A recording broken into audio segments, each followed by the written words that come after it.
साथियों, Indus valley civilisation के बाद मौर्यन आर्किटेक्चर को हम देखेंगे। यहाँ क्या है कि इसमें आपको पता होने चाहिए कि इंडस वैली सिविलाइजेशन के बाद एक ऐसा काल आया जिसको आप महाजनपद काल भी कह सकते हैं। महाजनपद काल में ये हुआ कि इस काल में बहुत अलग अलग रिलीजन्स आए, और इन अलग रिलीजन्स में कौन था? एक जैन थे, दूसरा बौद्ध थे। इन सारे रिलीजन्स ने इनकी मेन जो चीजें थी जिन पर कटाक्ष ये करते थे, ये वर्ण सिस्टम पे बहुत कटाक्ष करते हुए आपको दिखेंगे। साथ ही साथ ब्राह्मणिकल जो रिचुअल्स थे इनके ऊपर जो है वो कटाक्ष करते हुए दिखेंगे। और ऐस इस समय में बहुत अधिक जो ब्राह्मण थे उनकी सुपरमेसी हो चुकी थी। तो इसी सुपरमेसी को बैलेंस करने के लिए क्षत्रिय रूलर्स ने क्या किया कि बौद्ध और जैन धर्म के अनुयायियों को पेट्रोनेज देना स्टार्ट किया, और इसी पेट्रोनेज का ही रिजल्ट है कि मौर्यन काल में आपको आर्किटेक्चर जो है उसी का रिजल्ट आपको दिखेगा। कुछ मौर्यन काल के आर्किटेक्चर को आप दो तरीके से बांट कर देख सकते हैं। एक आर्किटेक्चर जो दरबारी आर्किटेक्चर है जिसको कोर्ट आर्ट कहेंगे, और एक आर्किटेक्चर है जो इंडिविजुअल्स के द्वारा इनिशिएट किया गया। अच्छा, कोर्ट आर्किटेक्ट उसको कहते हैं जहां राजा के पेट्रोनेज पे, जहां दरबार के पेट्रोनेज पे, जहां सत्ता के पेट्रोनेज पे आप कला का विकास करते हैं। जैसे कि राजा का राजमहल, राजा के द्वारा बनाया गया पिलर्स, स्तूपा, ये सारे उस समय के कोर्ट आर्ट में शामिल थे। लेकिन पॉपुलर आर्ट वो कहते हैं जो किसी इंडिविजुअल ने खुद से इनिशिएट किया और बाद में हम उसे पढ़ रहे हैं। जैसे कि चाहे वो केव की बात कर लें, चाहे वो कोई अच्छे बर्तन की बात कर लें, चाहे वो अच्छा मूर्ति बनाने की बात कर लें, मूर्ति स्कल्पचर जिसको कहेंगे, ये सारे आर्ट फॉर्म जो हैं वो इंडिविजुअल इनिशिएटिव से जो है वो चालू हुए। तो साथियों, सबसे पहले जो हम चर्चा करेंगे वो होगा कोर्ट आर्ट की। कोर्ट आर्ट में मौर्यन जो एम्पायर था, आपको पता है कि भारत में सबसे पहला अगर पावरफुल कोई एम्पायर जन्म लिया तो वो मगध में मौर्यन एम्पायर जो है वो बहुत पावरफुल था। और ये पाटलिपुत्रा इसकी राजधानी थी, जो आज का पटना है और बिहार की राजधानी है। ठीक है। मगध में और बहुत अलग अलग जो है वो वंश आए। हालांकि मौर्यों के समय जो है मगध ने एकदम बहुत ज्यादा राइज कर जो है वो देखी, यानी क्लाइमेक्स जो है वो मगध की मौर्यों के समय आपको देखने को मिलेगी। ठीक है। इसी कोर्ट आर्ट के का अगर आपको फॉर्म देखना है तो इसका जो फॉर्म है वो आपको कुम्हरार में इसकी अवशेष मिलती है। ठीक है। कुम्हरार कहाँ है? ये है पटना में। और पटना में ये जो कुम्हरार साइट है, कुम्हरार पार्क भी बना है और पटना की बहुत फेमस पार्क है। यहाँ जो मौर्यों की प्लेसेस हुआ करती थी, प्लेसेस किसको कहते हैं? महल। ठीक है। इन महलों की विशेषता क्या थी? ठीक है, ये महल जो है वो ईरानियन, जो जिसको आर्केमेंडीड कहते हैं, ईरान के जो इम्पायर्स थी, यानी इस समय ये भी आप ध्यान रखेंगे कि जिस समय हमारे यहाँ मौर्यंस थे उस समय ईरान में आर्किमेडिड जो है वो साम्राज्य चलता था। वहाँ के जो राजा थे पर्सिपोलिस, उसकी महल को देखकर या उसकी महल से इंस्पायर जो है वो आपको मौर्यों के महल दिखेंगे। ठीक है। तो मौर्यों के महल में ऐसा क्या था जिसको लेकर मेगास्थनीज भी बहुत कहता हुआ नजर आता है? सबसे बड़ी विशेषता थी कि ये इसके जो रूफ टॉप थे वो वुड के थे, मतलब लकड़ी का बहुत काम बारीकी से नजर आता है। और ये मेगास्थनीज इसको ग्रेटेस्ट क्रिएशन भी कहता है मैनकाइंड का। साथ ही साथ अशोका जो प्लेस है कुम्हरार में, इसकी जो मैसिव स्ट्रक्चर है आप देखेंगे कि 3 स्टोरीज वुडन स्ट्रक्चर है, मतलब 3 मंजिला बिल्डिंग है जो वुडन का है, मतलब लकड़ी से बना हुआ बिल्डिंग है। तो ये अपने आप में खुद में ही बहुत आश्चर्य की जो है वो कृति आपको दिखेगी। ठीक है। और इसी लकड़ी के जो आर्किटेक्चर बने हुए हैं उस पे कार्विंग भी है, उस पे स्कल्पचर भी है, उस पे मूर्ति भी है। यहीं से मूर्ति कला का विकास होता हुआ आपको नजर आएगा। साथ ही साथ आप देखेंगे कि अगर हम आगे बातचीत करें तो यही है कुम्हरार में। हालांकि वो जो ये जो प्लेस है मौर्यंस के महल का, यही महल हुआ करता था। ये उसके अवशेष हैं। ये 3 मंजिला हुआ करता था जो कि ऊड से बनना हुआ था। ठीक है, पटना के कुम्हरार का ये चित्र है। ठीक है, और ये अपने आप में बहुत ही एक तरीके से कहें कि सुंदर आर्ट फॉर्म का ये एग्जाम्पल है। और ये इंस्पायर आपको किससे, पर्शियन पैलेसेस से इंस्पायर आपको नजर आता है। फिर अगर हम पिलर्स की बात कर लें, स्तंभ जिसको कहते हैं, पिलर्स जो है वो अशोका के टाइम में पिलर्स बनने बहुत शुरू हुए। ठीक है, और ये पिलर्स क्यों बनाए जाते थे? पिलर्स देखो राजा इसलिए बनाता था क्योंकि ये तो एक तरीके से स्टेट की पहचान के लिए आप कह लो, साथ ही साथ राजा अपने विक्ट्री को कमेमोरेट करने के लिए भी पिलर्स बनाता था। लेकिन अशोका के टाइम में पिलर्स का काम एक चीज और हो गया कि पिलर्स जो है वो अशोका के जो वचन है या अशोका जिनसे मानता था, जैसे बौद्ध के जो वचन है, उन सारे वचनों को अपने पूरे राज्य में फैलाकर रखना चाहता था। इसी कारण से उन्होंने बहुत सारे पिलर्स बनवाए और उन पिलर्स पे बहुत सारी चीजें लिखाई।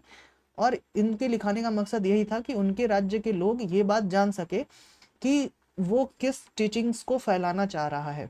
ठीक है, इसके बाद हम आगे बातचीत करें। ये जो पिलर्स होते थे मोस्टली चुनार जो कि गोरखपुर के नजदीक है, वो उसके बलुआ जो पत्थर है उनसे बनाए जाते थे। ठीक है, चुनार के सैंडस्टोन से, ये भी याद रखेंगे आप। उसके बाद ये जो पिलर्स हैं इनके जो है दो पार्ट होते थे। एक है सेफ्ट और दूसरा होता है कैपिटल। सेफ्ट कहते हैं सीधे सीधे खंभे को सेफ्ट कहा जाता है। ये खंभा मोनोलिथिक होता था, मतलब एक ही पत्थर को काट कर बनाया जाता था। हालांकि पर्शियन जो पिलर्स है जिससे ये पिलर्स इंस्पायर है, अगर आपसे पूछे कि भारतीय पिलर्स किससे इंस्पायर है या अशोकन पिलर्स किससे इंस्पायर है, तो ये पर्शियन पिलर से इंस्पायर है।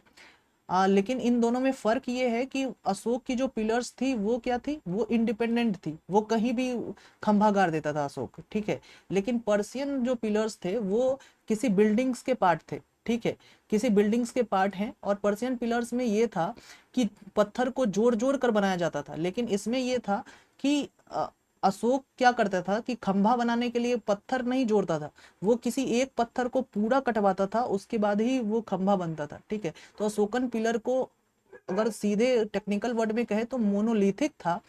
ठीक है, और जो पर्शियन पिलर थे वो मोनोलिथिक नहीं थे, वो जुड़े थे, सीमेंटेड थे। ठीक है, अशोकन पिलर के अंदर आप एक चीज ये देखेंगे कि इंडिपेंडेंट पिलर आपको दिखेगा, लेकिन पर्शियन पिलर जो है वो पार्ट ऑफ आर्किटेक्चर दिखेगा, किसी भी आर्किटेक्चर यानी महलों के पार्ट्स में आपको दिखेंगे। ठीक है, इसके बाद अशोकन पिलर पॉलिश्ड आपको बहुत दिखेगा, लस्ट्रस बहुत दिखेगा कि बहुत अधिक पॉलिश है, बहुत साइनी है। लेकिन इसके पिलर्स ऐसे नहीं हुआ करते थे। ठीक है, अशोकन पिलर्स के ऊपर सिर्फ और सिर्फ कैपिटल के रूप में, मतलब सबसे ऊपर क्या है, इस खंभे के ऊपर कौन सी चित्र लगी है, अशोकन पिलर्स में एनिमल्स का ही इस्तेमाल ज्यादा होता हुआ दिखेगा। लेकिन अगर आप यहाँ आए पर्शियन पिलर्स में, तो यहाँ एनिमल के साथ साथ मेंस की भी पिलर्स आपको कैपिटल के रूप में जो है वो इमेजेस दिखेगी। ठीक है, तो ये इसके अंतर हो गए। लेकिन फिर भी आगे देखते हैं हम क्या है कि ये जो सेफ्ट है वो मैंने आपको कहा कि मोनोलिथ है, और ये बातें चर्चा हो गई। उसके बाद हमने ये कहा कि जो कैपिटल है, हम अभी पिलर्स को देखेंगे किस तरीके का बना होता है। इसी पिलर्स के कुछ भाग को हमने नेशनल इनवेलम में भी लिया है। ठीक है, तो ये जो कैपिटल होता है, मतलब खंबे का सबसे ऊपर वाला हिस्सा, वो उस पे या तो लोटस शेप होगा। ठीक है, यानी ऊपर में या तो लोटस की तरीके का आकृति बना होगा या बेल की तरीके की आकृति बनी होगी। बेल वाला जो आकृति है ना, ये हमने ईरान से ही लिया है। ठीक है, आप देखेंगे कि जो बेल शेप्ड कैपिटल है वो ईरानियन पिलर से इन्फ्लुएंस्ड है, और हमारे यहाँ की पिलर जो हाईली पॉलिश्ड और लस्ट्रस है। ठीक है, इसके बाद आप ये भी देखेंगे कि ये जो बेल शेप की आकृति है, जो कैपिटल है, उसको एक चौकी पे रखा जाता है। उस चौकी को कहते हैं अंग्रेजी में एबेस्कस। ठीक है, ये चौकी जो है वो सर्कुलर भी हो सकता है, रेक्टेंगुलर भी हो सकता है। ठीक है, और इसी चौकी यानी इसी एबेस्कस के ऊपर रखा जाता है किसी एनिमल का फिगर। ठीक है, यानी एबेस्कस जो है वो कैपिटल, एबेस्कस के ऊपर ही कैपिटल रखा जाता है। आप ये बात देखेंगे देखेंगे कि ये जो है ये पूरा का पूरा आप देख रहे हैं कि ये क्या है, सेफ्ट। ठीक है, ये पूरा सेफ्ट है, ये मोनोलिथिक सेफ्ट है, यानी बीच में कहीं जोर नहीं दिखाई देगा आपको, इसमें साइनीपन भी दिखाई देगा। ठीक है, यानी मोनोलिथिक बेस है। ठीक है, साइनी भी दिखाई देगा। ये जो चौकी है इसी को एवेस्कस कहते हैं। इस चौकी के ऊपर एनिमल पार्ट आपको दिखाई देगा। इसको कहते हैं कैपिटल, यानी कि इन्वर्टेड बेल शेप जो है वो आकृति आपको दिख रहा है, लोटस या बेल शेप कहेंगे।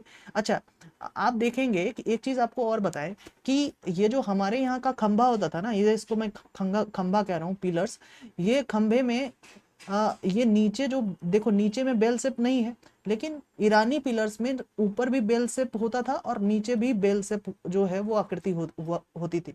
अच्छा, एक चीज और जान लो, जो हमारे ये पिलर्स है ना, वो ऊपर जाते जाते थोड़े पतले होते जाएंगे, ठीक है, एकदम ऊपर जाते जाते थोड़े पतले होते जाएंगे, ये भी इसकी विशेषता है।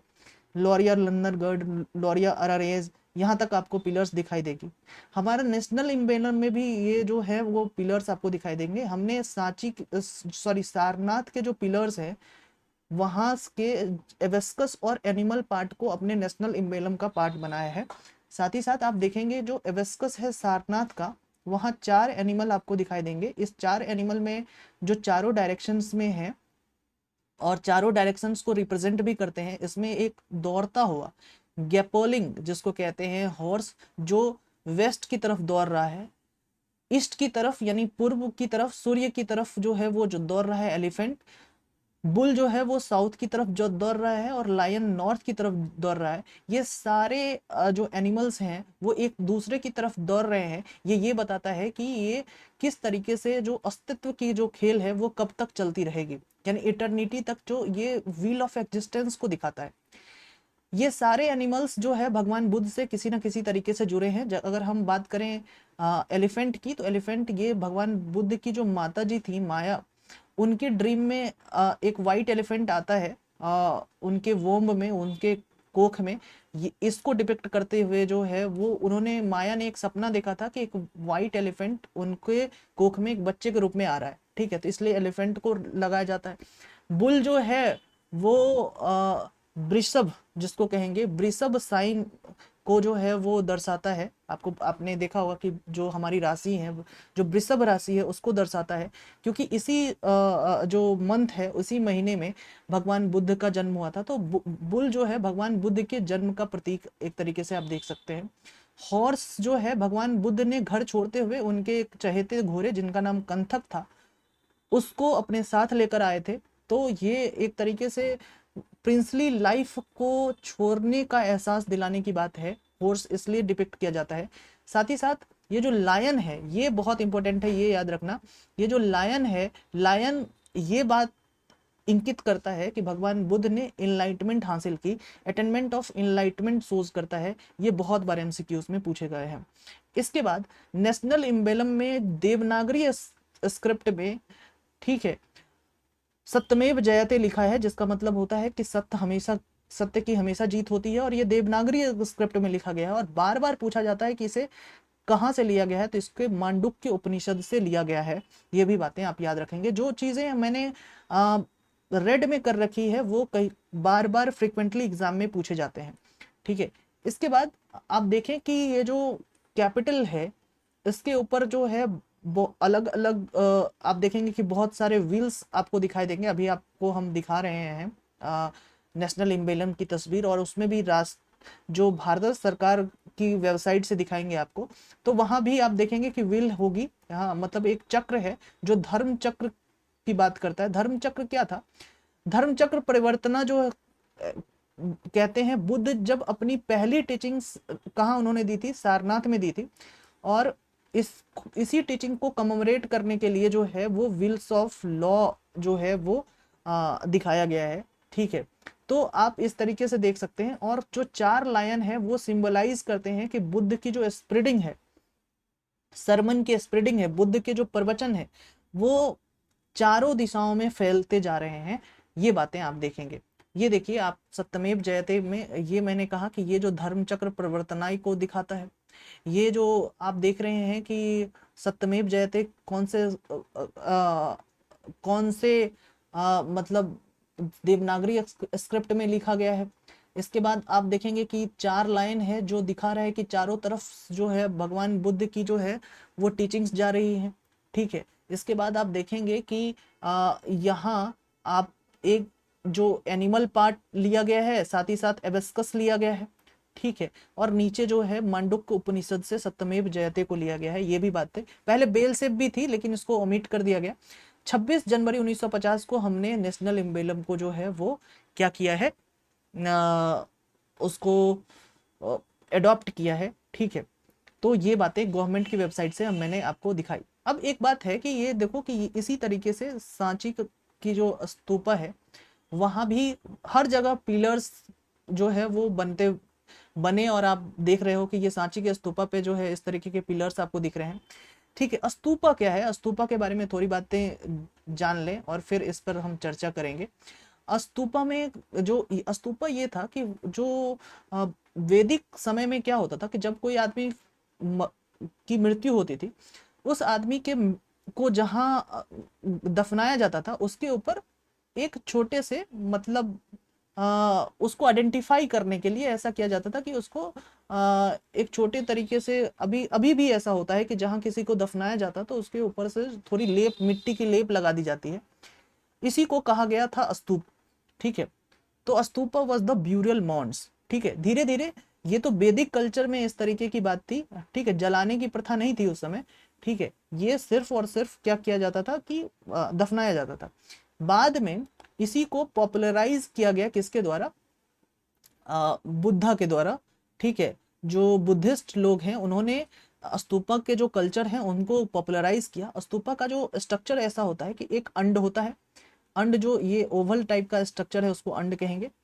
इसके ऊपर एक हर्मिका होती है, हर्मिका सबसे पवित्र प्लेस होता है। यही इस पवित्र प्लेस में ही, इसी होली प्लेस में ही जो बुद्ध के रिलिक्स हैं या उससे जुड़ बुद्ध ने जिस चीज का इस्तेमाल किया है उसको यहाँ रखा जाता है। इसलिए क्योंकि बुद्ध ने मान के चलो किसी बर्तन का इस्तेमाल किया हो, या बुद्ध की कोई हेयर्स के बाल, बुद्ध के कोई बाल हैं, तो वो यही स्तूपा में रखे जाएंगे, हर्मिका में रखे जाएंगे। स्तूपा का सबसे, अगर आपसे पूछे कि पवित्र भाग कौन है, सेंटम सेंटोरम कौन है, तो वो हर्मिका है। ठीक है, इसके ऊपर छतरी होती है।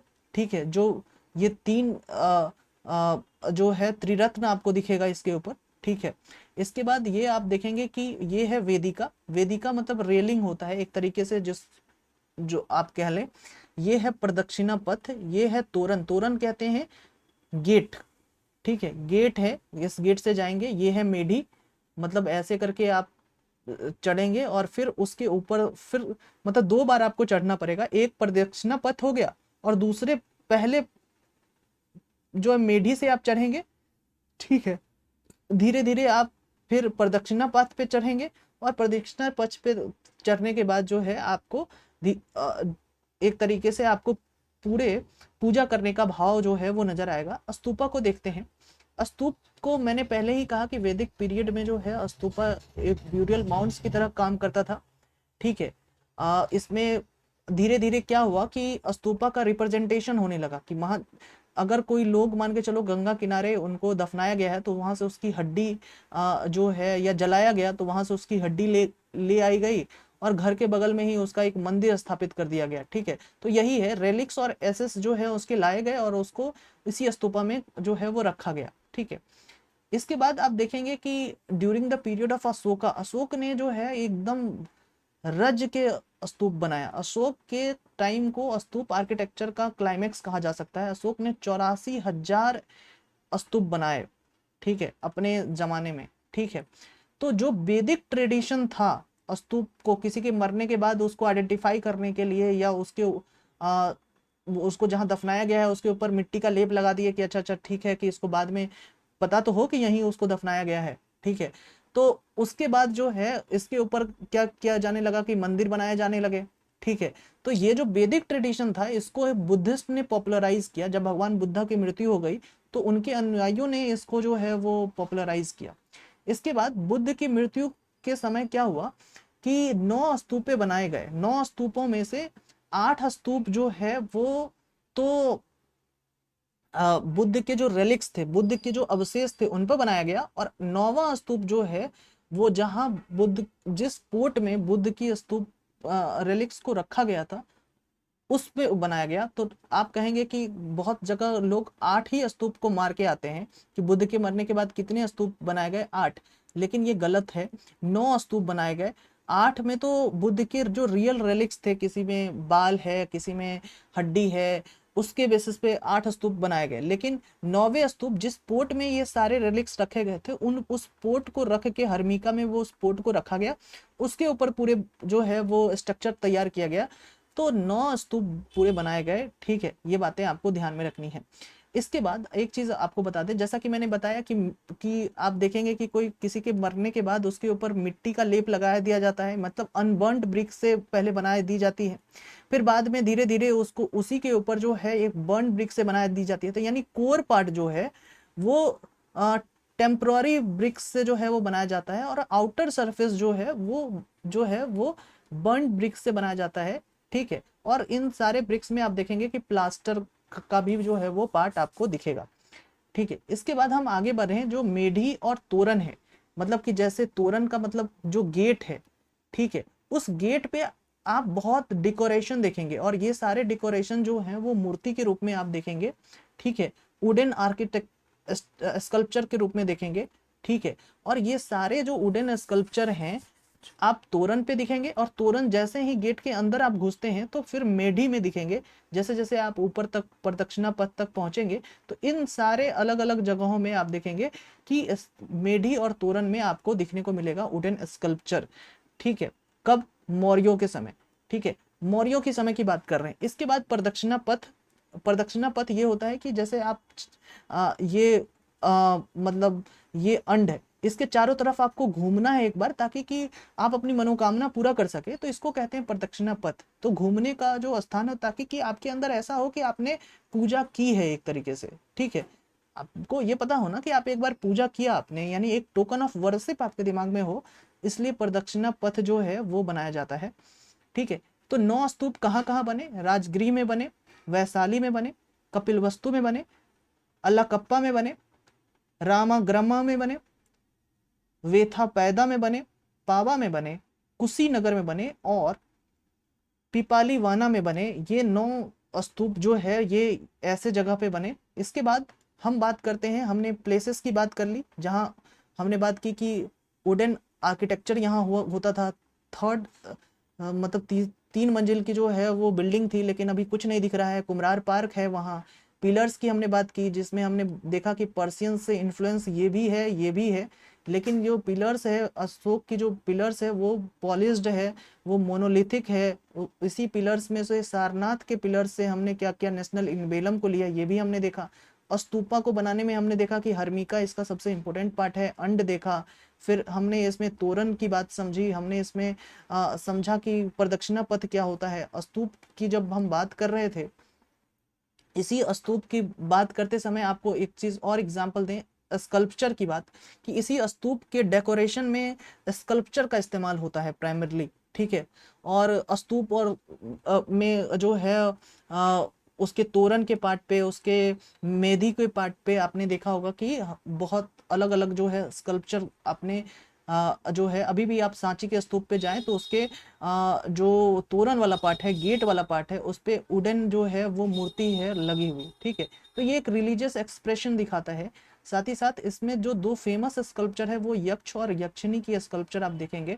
ठीक है, मौर्यन पीरियड में। और ये यक्ष और यक्षिणी के स्कल्पचर सिर्फ और सिर्फ बुद्धिज्म से ही रिलेट नहीं करती, ये तीनों धर्मों से रिलेट करती हैं, जैनिज्म से भी, हिंदुज्म से भी और बुद्धिज्म से भी। सबसे पहले यक्षिणी की जो बात है वो सबसे पहले आपको सीला पडिकम में आता है, जो एक तमिल टेक्स्ट है। ये बात आपको मैंने रेड में लिख कर दी है कि ये बहुत इंपॉर्टेंट है। सबसे पहले यक्षिणी की बात कहाँ आती है? सीला पडिकम में।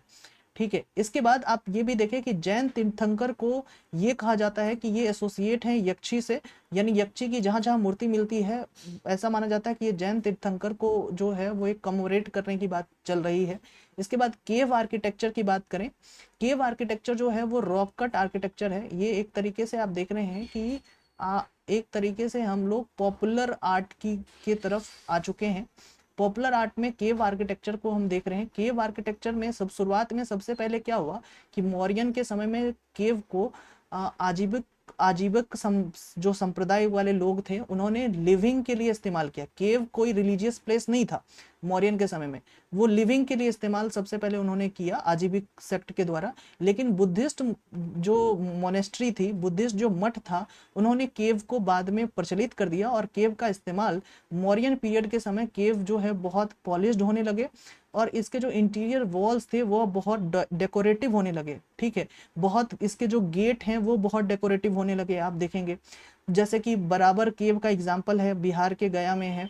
ठीक है, बराबर और नागार्जुनी केव जो बिहार में है वो अशोका के समय बनाया गया और अशोका के जो ग्रैंड सन्स थे उन्होंने 3rd सेंचुरी में ये केव बनाए थे। ठीक है, अशोका और अशोका के ग्रैंड सन, अशोका ने बराबर और उसके ग्रैंड सन ने नागार्जुनी केव जो है वो बनाया था। यहाँ आप लोमस ऋषि केव और विश्व झोपड़ी ये सारे केव जो हैं वो देखेंगे। ठीक है, इसके बाद आप देखेंगे कि जो नासिक केव है, नासिक केव को पांडव लेनी भी कहते हैं, बहुत बहुत इंपॉर्टेंट है। 24 बुद्धिस्ट केव है यहाँ, सिर्फ और सिर्फ बुद्धिस्ट ही केव है। इसमें आपको हीनयान और महायान दोनों दिखेगा, लेकिन हीनयान का जो है वो हीनयान पीरियड का जो है वो प्रभाव आपको 1st सेंचुरी बीसी से 3rd सेंचुरी बीसी तक का दिखेगा। ठीक है, लेकिन आपको महायान का भी प्रभाव मैंने कहा आपको दिखेगा। यहाँ आपको बुद्धा की प्रेजेंस सबसे ज्यादा दिखेगी। ठीक है, अंडर हीनयान सेक्ट बुद्धा को क्या किया जाता है कि बुद्धा के जो है सिंबल्स से उनको जो है वो पहचाना जाता है। यानी कि हीनयान के अंदर बुद्ध की को जो है वो एक मूर्ति के रूप में नहीं उतारा जाता है, लेकिन महायान के अंदर बुद्ध की मूर्ति बनाई जाती है। ठीक है, तो आपको बुद्ध के सिंबल्स भी मिलेंगे, यानी हीनयान का प्रभाव भी मिलेगा और बुद्ध की मूर्ति भी यहाँ मिलेगी, तो दोनों के प्रभाव आपको मिलेंगे। नासिक केव में आपको एक्सलेंट वाटर मैनेजमेंट का भी एक जो है वो एग्जाम्पल मिलेगा, क्योंकि यहाँ वाटर टैंक भी आपको देखने को मिलेंगे जो रॉक को काट कर बनाए गए हैं। तो ये अपने आप में बहुत बड़ी चीज है। सबसे अंतिम जो मौर्यन आर्किटेक्चर में है, अगर इसके बर्तन की बात करें तो ये बर्तन जो होते थे, इस बर्तन को कहते हैं नॉर्दर्न ब्लैक पॉलिश्ड वेयर, मतलब यहाँ ब्लैक पॉलिश था। और आप यहाँ हम देख रहे हैं कि सबसे बड़ी बात है कि जो मौर्यों के समय पॉलिश्ड की जो क्वालिटी थी वो बहुत एकदम आप कहें कि बहुत जबरदस्त थी, हाईली लस्टरस पॉलिश है। ये तो सिर्फ बर्तन में पॉलिश इतनी आपको दिख रही है। हमने अभी देखा कि केव के अंदर पॉलिश कितनी है, हमने देखा पिलर्स में इसकी पॉलिश्ड कितनी थी। ठीक है, तो बुद्ध की जो चाहे वो कोई भी आर्किटेक्चर हो, चाहे वो हमने अभी जैसे ही पढ़ा हो, हम ये बहुत सारे चीज को पढ़े, हमने देखा कि वुडन आर्किटेक्चर को हमने देखा कि केव आर्किटेक्चर के अंदर जो है, केव के जो अंदर के जो वॉल्स हैं वो भी हाईली पॉलिश्ड आपको दिखेंगे, पिलर्स भी हमने देखा कि बहुत पॉलिश्ड है। तो ये बर्तन तो पॉलिश्ड होगा ही होगा, हाईली लस्ट्रस का मीन्स यही है।